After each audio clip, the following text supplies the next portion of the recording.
दादांच्या अकाली जाण्याचा धक्का, त्या धक्क्यातून आम्ही कोणी सावरलेलं नाही आहोत.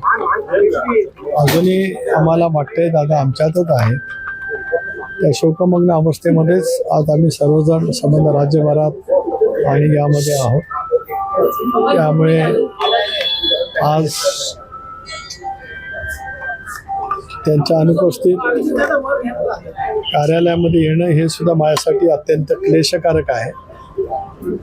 ज्या कार्यालयामध्ये त्यांनी पक्षाचं संघटन उभं केलं तिथे त्यांच्यासमोर नतमस्तक व्हावं याच विनम्र भावनेने मी या ठिकाणी आलो होतो.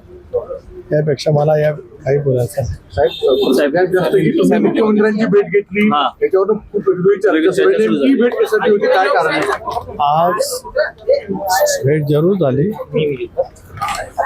सुनेत्रा बहिणी आणि परिवार धार्मिक विधीमध्ये आहे. धार्मिक विधी झाल्याच्या नंतर आम्ही सर्व परिवाराशी सुद्धा चर्चा करू आणि मग त्या संदर्भातलं जे काही चर्चा आहे ते आम्ही ठरवू.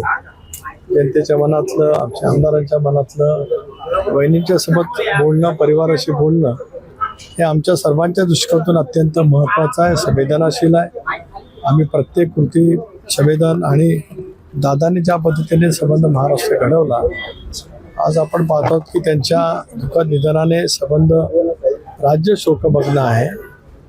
2 दिवस प्रिंट मीडिया असेल, इलेक्ट्रॉनिक मीडिया असेल, दादांचे सर्व स्पर्शी पैलू संबंध महाराष्ट्राने अनुभवलेले आहेत.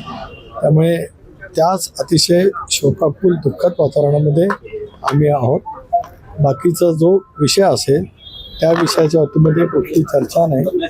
मुख्यमंत्र्यांची भेट होतीच, काली मुख्यमंत्री महोदय अंत्यसंस्काराला आले होते.